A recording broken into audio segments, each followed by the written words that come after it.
Okay, there. So, quick disclaimer before the video starts. I'm going to be comparing a play and a movie in this video. I need to make this clear. I am not criticizing the play in any way, shape, or form. I am merely comparing the differences between the play and the movie that it was inspired off of. Just so you know, the play I attended was absolutely amazing, and shout out to Jill Carter, who is a friend of mine who helped make the play possible. So, yeah. Without further ado, let's actually start this episode of Chasing Thoughts with Chase. What up, everyone? It's me. Welcome back to Chasing Thoughts with Chase. I've got a bit of a more energetic attitude this time around, mostly because I've gotten a week-long break after doing the Lord of the Rings series. Holy cow, that drained my energy so much, but I am glad to have it out of the way. So today's episode is kind of requested by my aunt, and let me give you some context before I start. So, for a YSA activity, we went to go watch a play of the Clue movie that was based off Clue. And I was scrolling through my aunt's Voodoo when I just so happened to learn, hey, there happens to be a Clue movie. I didn't know that.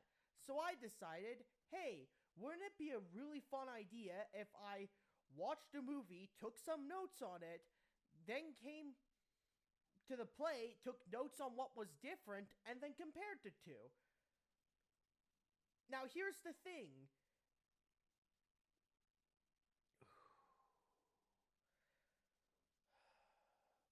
I'm pretty sure no one who was with me at the activity remembers, but this was like 2.5 months ago when I made the notes for this.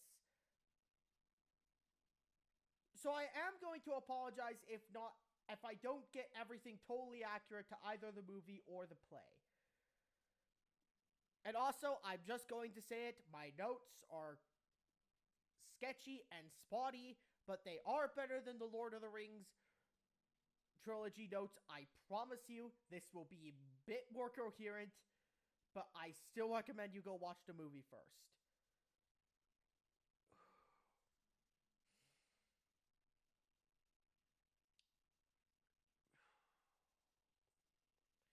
So anyway, I'm not going to waste your time. Let's just go straight into a bit of a summary / personal thoughts upon my first watching of this movie.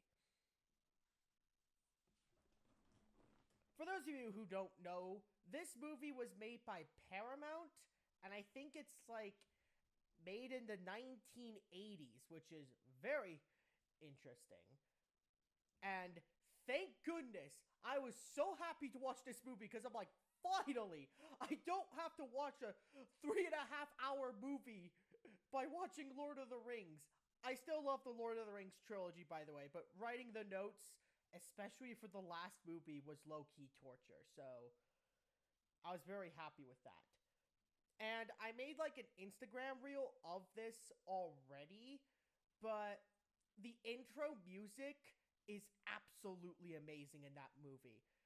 I'm not going to play it because I don't want to get copyrighted, but it kind of goes something like this. It goes like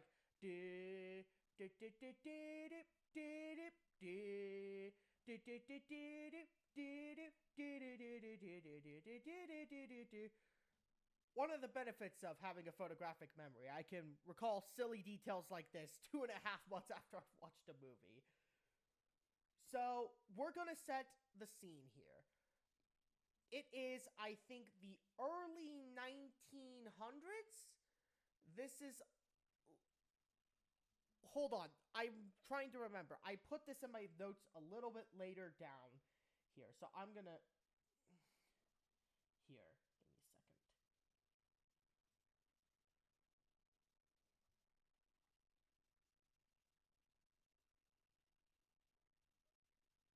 Give me a second. Okay, I'm sorry. I put this at the top of my notes. I do not know why I had to scroll through my entire notes to find it. I'll cut out the part where I was scrolling through my notes. But this movie is set in England, 1954, which is really weird because it features a lot of American characters, and I don't know why it's set in England. Don't ask me. I don't know. And a gentleman enters this mansion that is set on top of a hill. It's a rainy, cloudy night, and we learn that this man is Wadsworth, and he is the butler for the master of the house. This is very important later on. A whole bunch of people arrive, one by one. Each of them have some kind of alias, and they were each given a letter basically saying, here's your alias, don't reveal it to anyone else, yourself to anyone else, and business will finally be settled once and for all.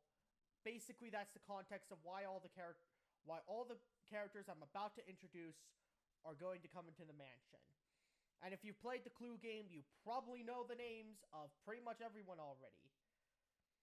There is Colonel Mustard, Mrs. White, Miss Peacock, Mr. Green. I noted that there was a dog by the entrance of the mansion, and I noted that with Mr. Green, for some reason, the dog was really aggressive with Mr. Green, and he seemed flinchy when the dog was told to sit.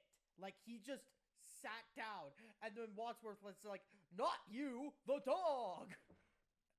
And yeah, this is around the point where just so you know, throughout this entire movie, I am not only giving a summary of it, but in my notes, I am still trying to figure out what is going on, because I wanted to try and solve this, and I ended up being completely off the mark, but we'll get to that later.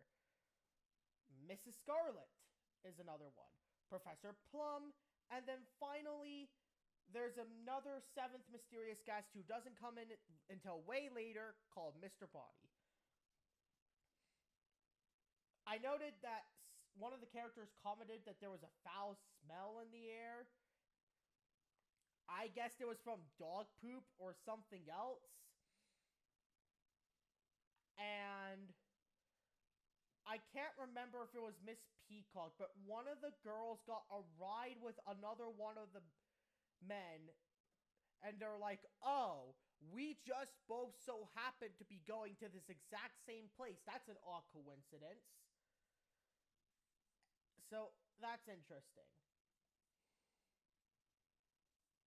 And then, towards the beginning of their whole interactions, when everyone's starting to get to know each other, Mr. Green spilled some wine on Miss Peacock, and he claims it was an accident because he was clumsy. I noted that Wadsworth, when introducing everyone to each other and saying, oh, the food will be out shortly and the host will come out and explain everything, basically, he says the phrase, to do and die, which I wondered if he had some sort of advanced knowledge of what exactly was to come. Now, the thing that is served is shark fin soup. And I noted that two of the guests, Mrs. White and Professor Plum in particularly, were slurping their shark fin soup quite loudly. Now, I was under the impression that every little detail mattered in this movie, so I was hyper-obsessing over every little thing, because I'm like, that little thing might be a hint. It might be a hint that this person's the killer, or something like that. And I don't know what I was thinking at the time, but as I said, I'll get into it later. Anyway, Miss Peacock decides to, try breaking the ice while the group is eating, and mentions experience being a hostess. She accidentally spills the fact that she is a wife to a politician, and Mr. Green, another one of the people, is like, hey, wait, I recognize you. But he doesn't directly disclose about it. And when people are like, oh, when the others are like, oh, Miss White, what does your husband do? She seems a bit cagey about it. And this appears to be like hit. And I learn a little bit later on, and I'll bring this up actually a little bit later, but I'll go on to the next point of my thing. We learn that Professor Plum has some expertise in psychological medicine. He notes that Miss Peacock is afraid of silence, and she'll try to fill in the silence by just, trying to chat because she's afraid of the awkward silence. And I found that to be like, oh wow, that's like me sometimes when I'm in my hyperactive mode. When I have the hyperactive social battery on, I hate awkward silence. And then there's other times where my social battery is not on, and I will do nothing but be silent. Like almost to a chilling degree sometimes. But I learned through this, I interpreted this as he has some sort of expertise in psychological medicine, meaning that he was a doctor of some sort. And in fact, the way that he quotes it is he calls it pressure of speech. Now, Mr. Green, who is actually really smart, by the way, figures out through the conversation that pretty much everyone in the room currently has some sort of connection to the American government in some way or another. Okay, so Finally, Mr. Body arrives, and he knows who the maid is, which brought up some concern for me. Everyone's asked to open the letters that they're given, and in addition to inviting them here, it basically says that a long-standing financial liability will be brought to an end for all of them. Wadsworth sees a letter that is addressed to him to be opened after dinner. He explains that every one of them has something in common and invites Mr. Body to explain. And Mr. Body tries to leave because he's nervous, but all the doors are locked. And instead of turning back to the study like Wadsworth asked, he runs somewhere else. He attempts to, break out of the windows, but is stopped by the dogs, which, spoiler alert, there's more than remember that dog at the entrance that was biting at Mr. Green's heel? Yeah, there's more than one of them, and they're all vicious. Finally, Mr. Body reluctantly returns, and Wadsworth reveals to everyone that every one of them is being blackmailed by someone, although Miss Peacock does initially deny it. Now, everyone has some kind of dirt, and I kind of ran through all the dirt really quickly. And Mr. Green used to be a doctor, and he lost his license due to, okay, I gotta find a safer work way of explaining this. I actually do have a safer work way explaining this in my notes. Doing the deed with a female patient.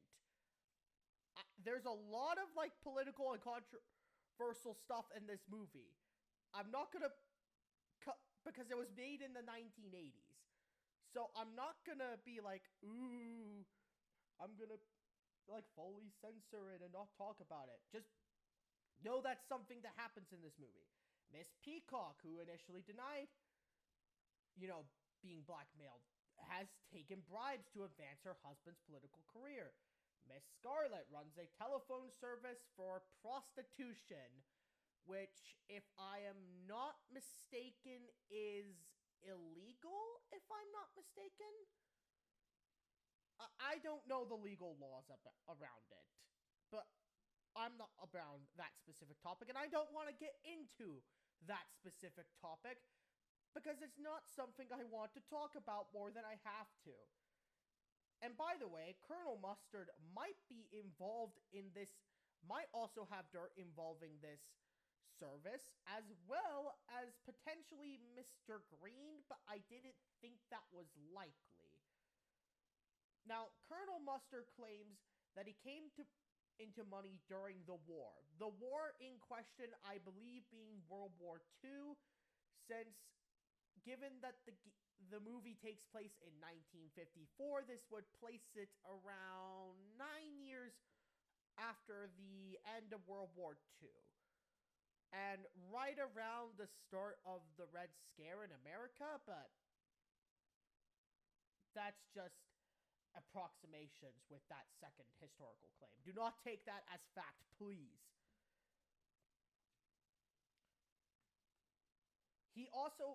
But Colonel Mustard also holds a security position in the Pentagon, as well as drives a very expensive car because he has a lot of money. Miss White finally reveals that her husband died, but before this, she actually had multiple husbands, and Miss White's first husband also died, which was extremely suspect to me. And this is the craziest part. I am not joking. I am not exaggerating at all. And I'm being super literal when I say this. Mr. Green is gay. That is an actual plot point of the movie. That Mr. Green is gay. And because this is the 1950s and culture around it was not so friendly, he could lose his current job position in the government over it if it was made public. And who is the person who is blackmailing each and every single one of them with this dirt and getting money out of them? It is none other than Mr. Body! Yep, Mr. Body's the blackmailer. Like, who could have seen that coming up? He was the only one who didn't have any dirt on them. Wadsworth reveals that the police are set to arrive in 45 minutes, so Mr. Body will be locked up and arrested, and everyone can go about with their lives if they do it. Now, Colonel Mustard seems extremely aggressive at Mr. Body for the whole thing, but before, he decides to accept his fate, Mr. Body says, I have gifts for each and every single one of you, and gives them all boxes. Miss Scarlet is given a candlestick, Miss White has a rope, Mr. Green has a metal pipe, Colonel Mustard has a wrench, Professor Plum is just straight up given a gun. I don't know which one. It looks like a revolver. Though I am not going to be a nerd unless the exact model of it. And finally, Miss Peacock is given a knife. And I tried to remember where the weapons went and who had each of them at the beginning, but this whole thing becomes extremely convoluted from this point onward, so I'm going to say good luck to me to try explaining it. And Mr. Body presents them with, well, you could just lock me away, but if you lock me away, your dirt's gonna be revealed. Everyone's gonna know about your dirty little secrets. But if you go and kill Mr. Wadsworth all out over here, all of us can just simply walk away from all of this. And none of us will ever have to mention any of it to anyone. And then he turns off the lights. This is what I recorded happening. A thump followed by a moan is heard. A gunshot that shatters glass occurs while one of the females screams. The time I wrote the notes, I thought this was Miss Peacock, important to know. Miss Peacock finally turns on the lights, and Mr. Body is dead. It is very important to know that despite the fact the bullet was fired, the bullet was not what killed Mr. Body. A lot of the characters have suspicions that the brandy may have that they were drinking in that room may have been poisoned. And then they hear someone crying in another room, which is the maid, whose name is Yvette. I should have explained this before, but this is an issue I had with the notes. I didn't put the maid's name until nearly like a third of the way into the movie. Don't ask me why. Finally, Mr. Wadsworth, who is still here by the way, reveals that Mr. Body blackmailed him as well, and he also blackmailed his wife and all the others because he thought they were all un-American. This, again, I am not joking, actual plot point here. Wadsworth was once his butler, but his wife alt F4'd out of life because of all the mental pressure that she had. Because she had, quote, socialist friends, and Mr. Body was going to report her to the Committee of Un-American Activities. Again, I took note of this. This is all actual plot points. Moving on. And she was blackmailed into basically serving Mr. Body for free as a result. Now, Yvette was in the other room with a recorder and kind of listened to everything that happened. Now, the idea that Wadsworth had at the beginning was confront Mr. Body with all his other victims and turn him over to the police. He did not plan on killing Mr. Body. And so everyone's together, including the maid and Wadsworth and all the other 6 guests. The only person they do not currently have accounted for is the cook, who pointed a knife at Wadsworth in the beginning of the movie. Don't ask me why. I did not mention this, but I just mentioned it in the notes now. So they decide, oh, let's go to the kitchen to find the cook. And somehow the cook is found dead in the freezer with a knife in her back. So that just raised more questions. Then they find Then they return to the study, which is just kind of the headquarter base area. This is kind of their HQ for the rest of the movie now. They find Mr. Body gone from the study. Then Miss Peacock screams after she decided to go to the bathroom. Mr. Body, this time, was found with new injuries. And unfortunately, this time, he is actually definitively dead. He wasn't the first time, but now he is.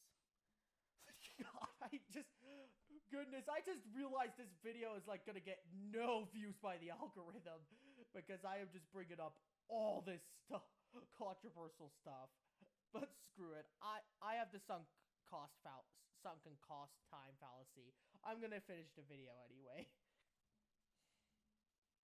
Anyway, Wadsworth was knocked out with the candlestick from Miss Scarlet during the night out.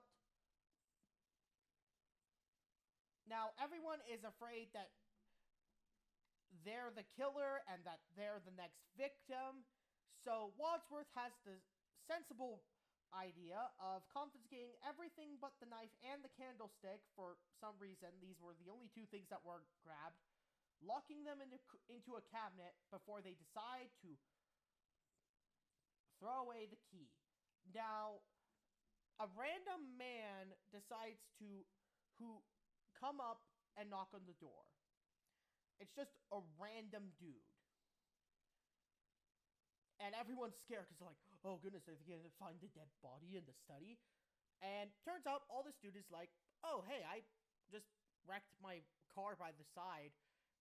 Can I use your phone? And they're like, oh yeah, sure. You absolutely can.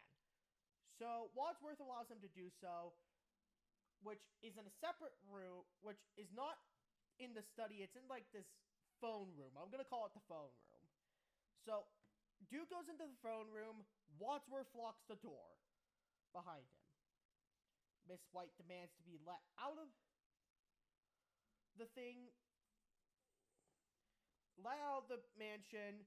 Wadsworth refuses, and she kind of threatens him as a result. But everyone returns to the study, and they decide to go look throughout the entirety of the mansion to look for clues. And he makes everyone draw straws to search the place. Here are the partnerships: Colonel Mustard and Miss Scarlet, Wadsworth and Mrs. White, Yvette and Mr. Green, and Professor Plum and Miss Peacock. Remember those? Good. That's not going to matter in about 5 seconds, because Miss Scarlet and Colonel Mustard separate from each other pretty soon after. Now, the man in the lounge is calling on the phone, and he mentions something pretty interesting. He's like, "This is really weird. Yeah, I was looking at all the party members, and I saw my old boss, and then he gets off-screened, and we don't know from somewhere, but we don't know where. My leading theory at the time that he got off-screen was Wadsworth."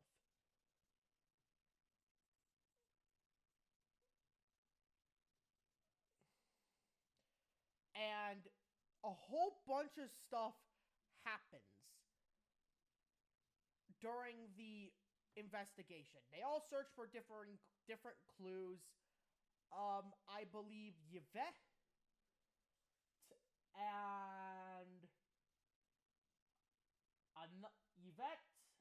another character were both off-screened, but I don't know. But I can't remember every little detail of everyone searching everywhere. All I know is that Yvette was most likely offed by Miss White. That was my leading theory. Anyway, remember when I mentioned that the cops were supposed to arrive? Yeah, the cop arrives and gets locked in with everyone else. Now, after this, the head of the freaking FBI calls in the cop, and I'm also pretty sure the cop gets offed, but I'm not sure. Again, this is the part of the movie where I just said, screw all the notes. And that is a bad idea when you intend to make a video 2.5 months later. Oh boy. But it doesn't matter, because you'd think this movie would have a simple ending. You'd think the story would be coherent and elegant and detailed. But no, this movie wants to gaslight you at literally every single turn, because there's not one, not two, but 3 different endings to the movie. And let's run through every single one, because I want to show you how convoluted I feel about this. In the first ending, the murderer is Miss Scarlet. I can't remember her motivations, and it doesn't matter. The FBI breaks in, and Wadsworth reveals himself to be an undercover agent of the FBI. The second ending, it's kind of same-ish, different. Then the thing goes, oh, but it could have also happened like this. In the second ending, the murderer is Miss Peacock. And same thing happens. The FBI comes in, arrests Miss Peacock. Wadsworth reveals himself to be an agent of the FBI again. But no, the third ending, and I mean the third ending, is by far the most convoluted. And this is technically the quote-unquote canon ending to this alternate timeline movie, 1980s movie. Are you ready for how it really all unfolded? The third ending is that everyone is technically a murderer. There were informants, the cook, the maid, the guy, and maybe the officer were all snitches that were informants to Mr. Body. So everyone decided to go off their informants, and it turns out that Wadsworth is not Wadsworth, and Wadsworth is actually Mr. Body, the person who blackmailed them all. And it also happened that the person they killed was actually the real Wadsworth, and he orchestrated this whole convoluted thing so he could cut off all the loose ends that were connecting him to the blackmails. And then the FBI arrives, and the clumsy and fumbling and scared Mr. Green grabs the revolver and shoots him. And the last line of the movie is Mr. Green saying, "But if you must know who killed Mr. Body, it was me with the revolver in the hallway." And the movie ends. When I came into this movie, I was not expecting alternate timelines to be part of the movie. And when I was over with the movie, this was what I thought. Man, that last bit, the movie just really wanted to gaslight me for some reason. And boy, did it do a good job at that. It was a really good movie, I'm gonna be completely honest. I loved it. I loved being on the edge of my seat trying to figure it out. And then learning that I am the world's worst detective, because holy cow, I did not see the ending of the movie coming at all. I really thought I had it with Miss Peacock. I'm like, oh, it's Miss Peacock. And then it's like, wait a minute, there's a third ending? And then the third ending, I'm just like, oh, all the context clues were there. I am an idiot and was focusing on how loudly people were slurping shark fin soup instead of actually paying attention to the fact that this character happens to allude to the fact that they know this character, like Mrs. White giving subtle hints that she happens to know the maid Yvette.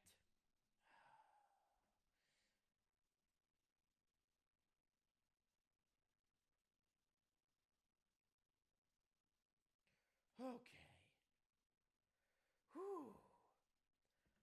And now it is time for the play, which is arguably the more difficult but also the more interesting part of the video.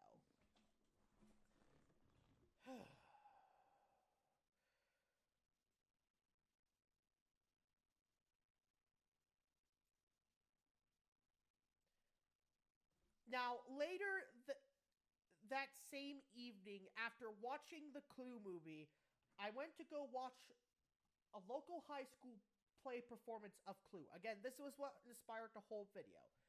Again, shout out to Jill Carter. She was a friend in the YSA. She did a lot of work to help set up for the play. And I put that I think it would be different than the movie due to the more controversial elements from it, but I think all the same characters are in the play. Would be in the play. It's very important that I get this out of the way. I mentioned this in the intro, but I'm not judging or criticizing the play for being subpar to the movie in any way. I understand, mostly because I have actually done theater before. I have actual experience that theater and movie making are fundamentally two very different things, and you are trying to accomplish two very different goals with it. And also, you have a much, much, much lower budget when you are making a theater play than you are making a movie. And part of the fun of it is being able to see how you're able to change settings without, having a camera that can instantly cut to a different thing. That's a big difference in theater versus movies. But again, I don't want to make a 15-minute essay about the differences between it. I'm just going to mention that and get on to my notes on the play. And also, if it seemed like I was... For those of you who might have been watching me and noticing I was staring down at my phone half the time, I was still paying attention to the play. I was just taking notes. And if that's socially inappropriate, then I apologize and I will try to do better. I'll try to do better next time. Maybe I'll do something like, I don't know, bring a notebook. I could have recorded it. Actually, no, I couldn't have, because they literally said at the beginning, hey, please don't record it. So I couldn't have recorded it and then just noted down the differences. I had to get it on the first go. Anyway, enough random talk. Let's actually get to the things. Now, the play sets the stage in Wadsworth's mansion, like the last movie, except there's some really cool props. In particular, one I wanted to note was a door on wheels that they would use to move around often, and this would be kind of how they would transition to rooms. Now, many of Hyde's same lines used in the 1985 movie are present in this play, indicating that this was the primary inspiration, which I thought, thank goodness, this makes my job a lot easier because I already kind of know what I'm getting into. Except I was right, and I was also very wrong at the same time. Now, Colonel Mustard is the first to enter, followed by Mrs. White and Mrs. Peacock, followed by Mr. Green. This is the same order so far that they've entered, if I'm not mistaken. Colonel Mustard... Yeah, because I wrote down the characters' names in the order that they entered in. I noted that the plot seems to be accelerated compared to the movie, but it still covers all the major points. But again, this is not a fault on the play itself. It's just one of the interesting differences compared when you're doing a play of a movie compared to when you're actually making a movie yourself.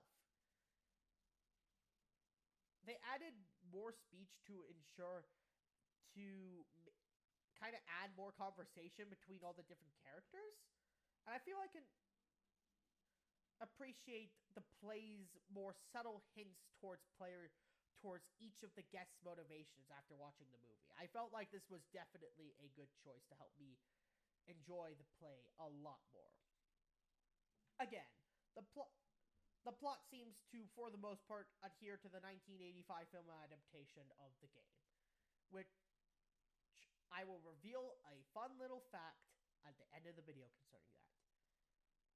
Now, I did note that Peacock seems a lot more self-pretentious in this movie, but I also feel like theater just tends to be a lot more dramatic and bursting with personality than movies are. So that makes sense to me. Something they did change is specifically Mr. Green's scandal, but they didn't change the fact that he was homosexual. And I was just standing there, and I'm like, wait a minute. They kept that in? I wasn't mad or anything. Don't get me wrong. I'm not like a raging keyboard warrior that's going to go on Twitter and accuse them anything of that. I was just surprised. Like, that's something they kept in the movie? From the movie? I'm just like, okay. They really... Now, the interesting part is that because of the inherent limitations of theater, with a much more difficult time changing the setting as compared to a movie, a lot of the things happen off screen. Like the dogs barking to stop. I gotta go up and remember from my notes.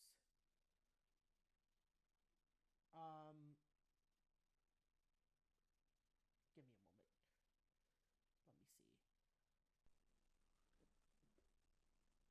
I think it was Colonel Mustard who tried to escape, but I didn't specifically list, so I think it was Colonel Mustard. I'm just taking a completely random. thing. So, yeah. The weapons do not change from the movie. Now, again, interestingly, they added dialogue to Mr. Body before the offing, though I cannot remember specifically what the dialogue they added was. All I remembered was that they added dialogue, and the only reason I remember that is because I put that into my notes. As I said, it's been 2.5 months since the play happened, so yeah.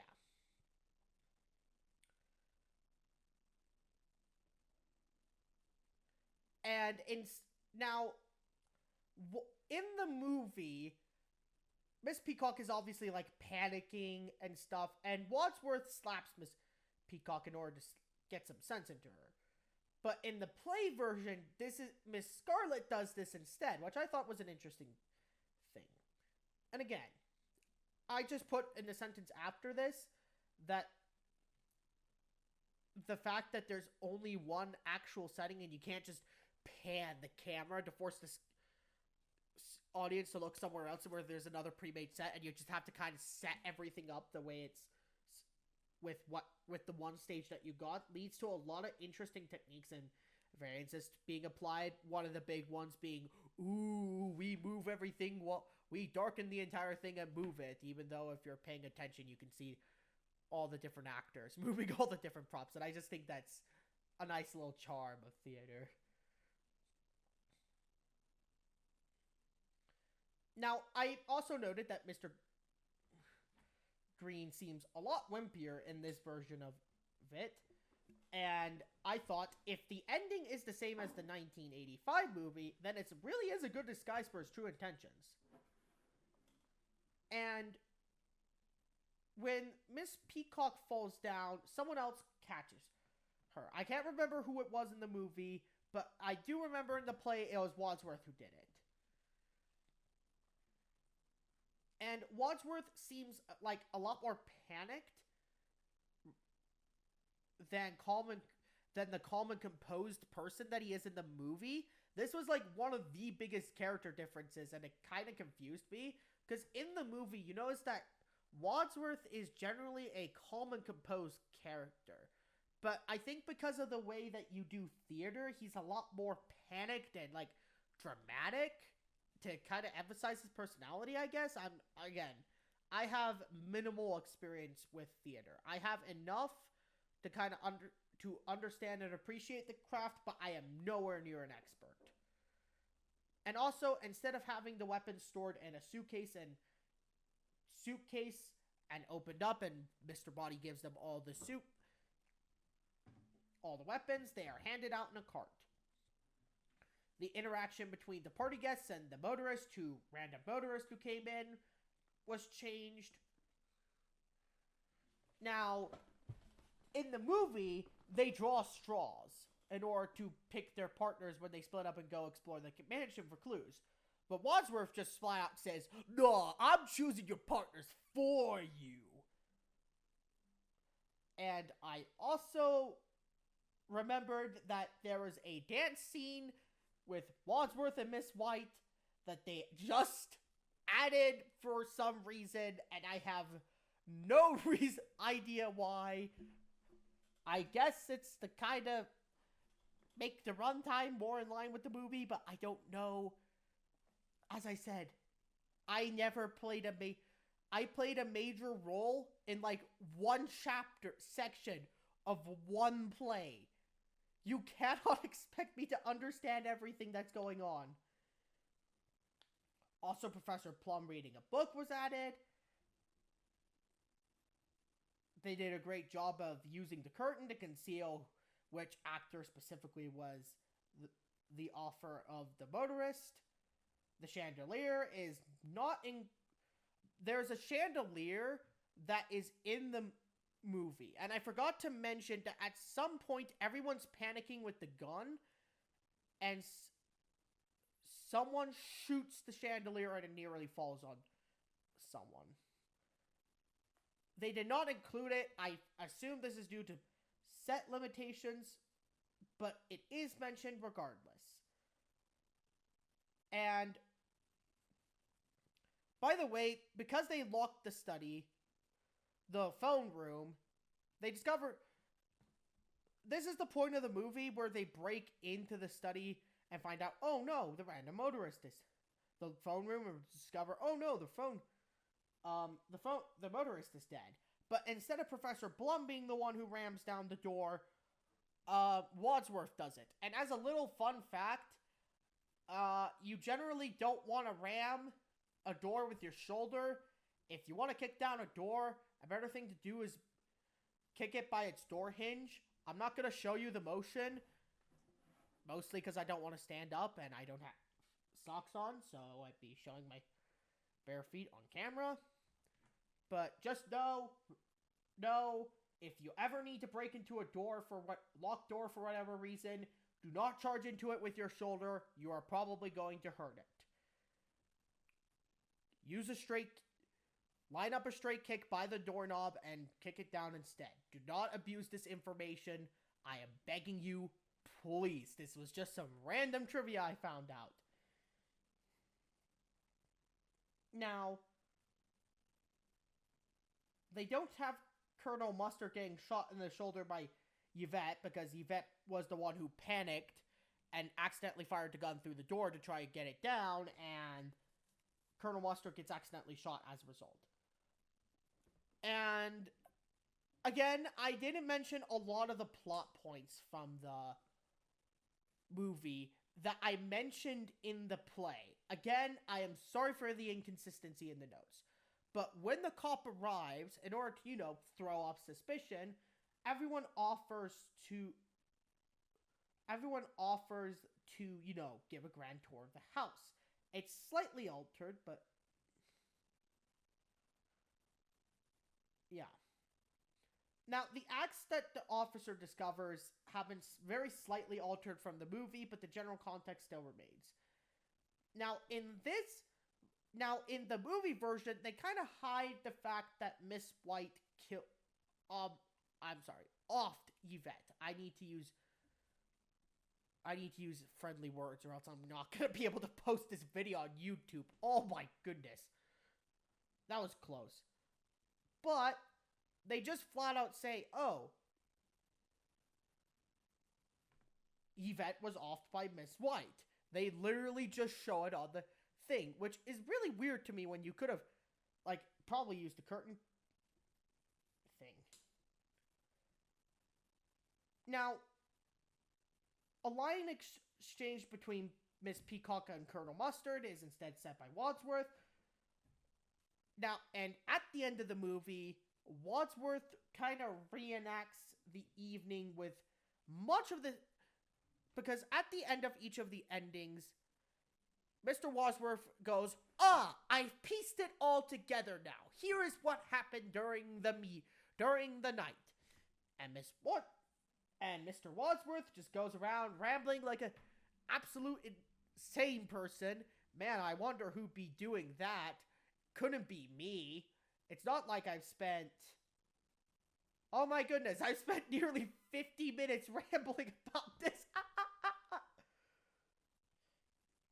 With much the same insanity as he does in the movie. And I like it. And then, at the end, it accuses Professor Plum to be the murderer. But oh no! And then, time rewinds and it then gaslights us into accusing Colonel Mustard. And then it rewinds again. And then it accuses Mrs. White. And I think you can see where I'm going with this. Everyone accuses everyone else of being the murderer before the canon ending. Now, the canon ending is actually, in this play is, believe it or not, a mix of the second and third one. Miss Scarlet is the one who connects all the dots of everyone's connections and everything. And Mr. Green is the hero, like in the third movie ending. Again, I also said that the acting of Wadsworth was very different to his portrayal in the movie. I felt like it was a lot more comedic and overtly dramatic than the movie. And the other characters were similarly changed. Again, I didn't have a problem with this.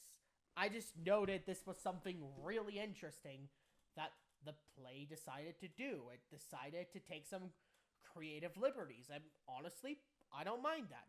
Again, thank you to Jill Carter for helping direct the play. Everyone, all the actors, and all the stage people, they all did a great job in having me really enjoy the play. I am so sorry it took me nearly 3 months in order to get this video out. But there you go. There is my comparison between the Clue movie and the high school play that happened to be put on. Oh my goodness, I rambled for a long time there, didn't I? Anyway, thank you all for watching. If you like this episode, then please subscribe. I really hope you like the new, more energetic energy I tried to bring into this podcast episode. If you like my calmer energy, let me know, or if you like it if I'm more dramatic and more hyped up about stuff. I really want to know your opinion on which of the two styles of podcast episode you like more. Anyway, thank you all for watching this video, and I can't wait to see you next time on Chasing Thoughts